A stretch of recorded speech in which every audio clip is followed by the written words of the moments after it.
the Soviet Union, was becoming a major force in the world, not only in that part of Europe, but in the whole world. And well, where do I start? So my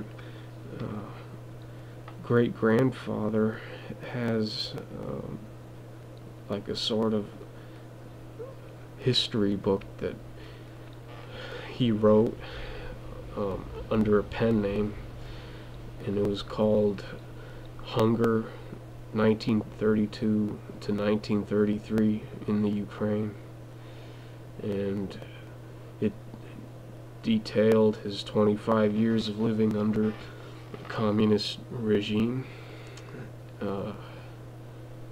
I don't really want to give you his name for different reasons.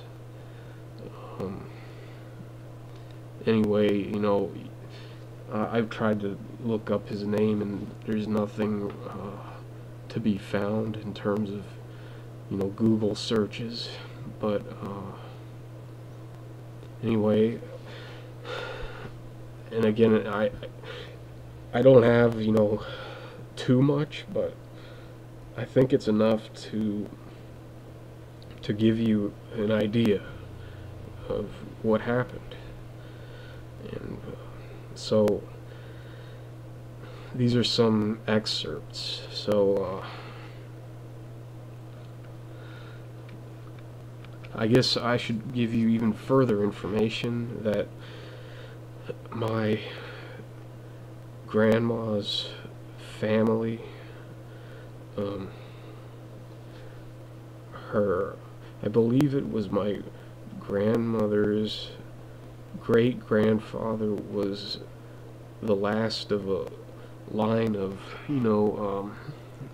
Russia had,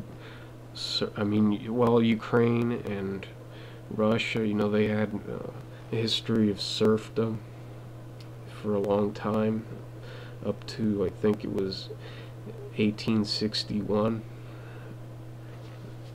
when I believe it was, again, as I make these videos, I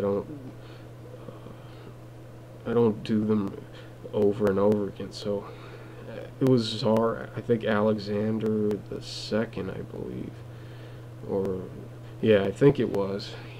It wasn't until he freed the serfs, and so I guess you could say that I come on that side of my family.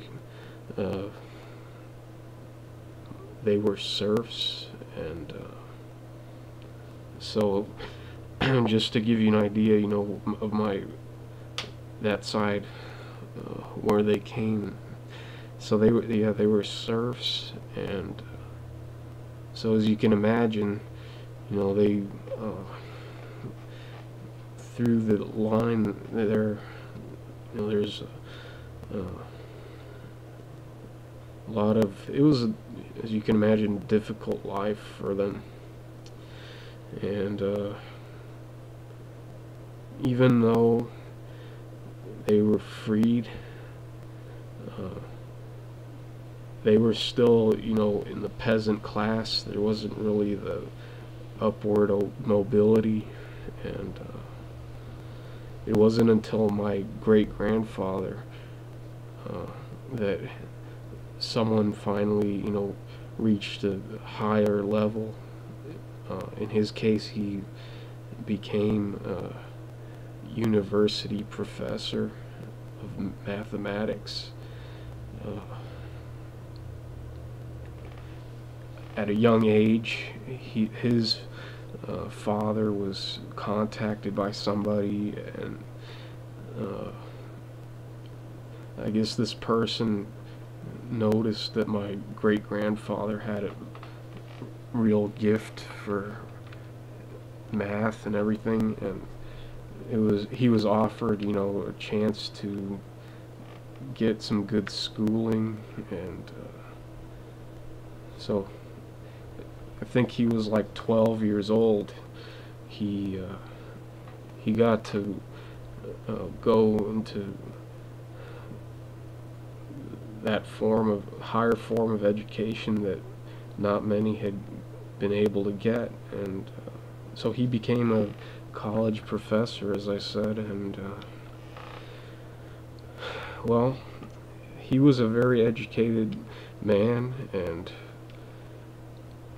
he was very, from what I understand, he's very articulate, and he was a good writer, and he indeed wrote a book, and it was about, as I said, his 25 years living under a communist regime, and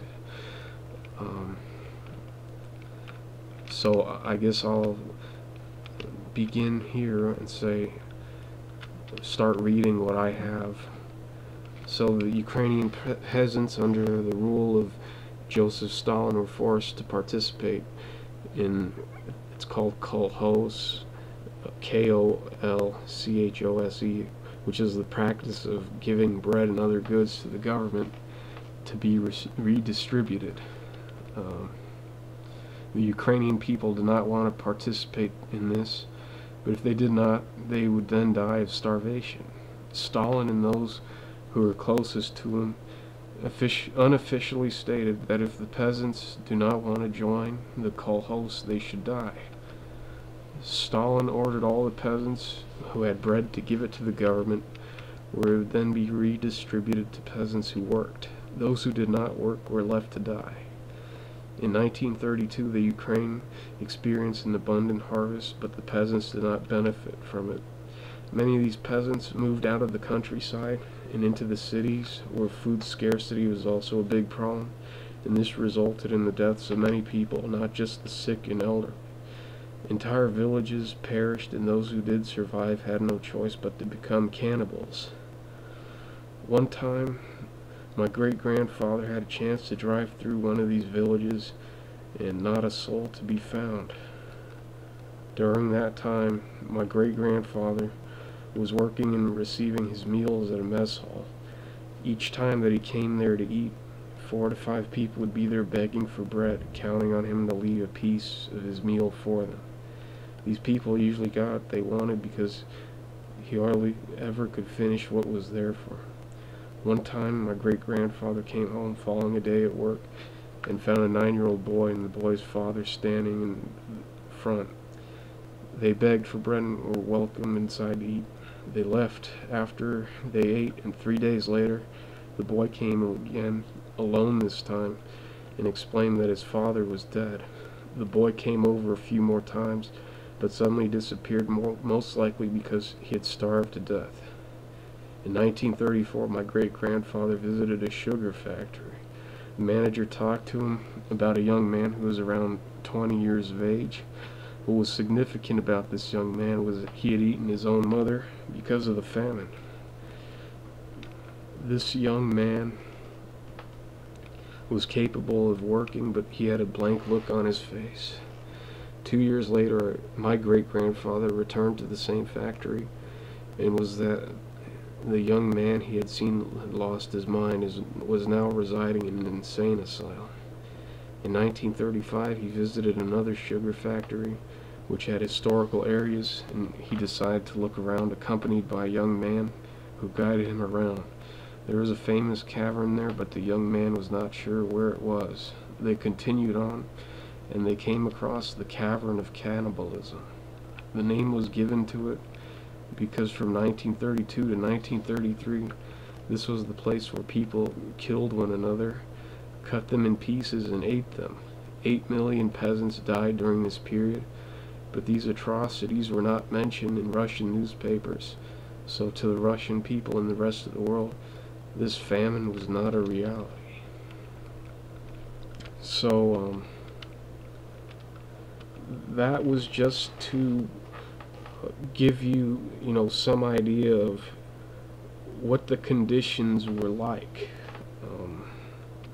in my great-grandfather's time and my grandma's time.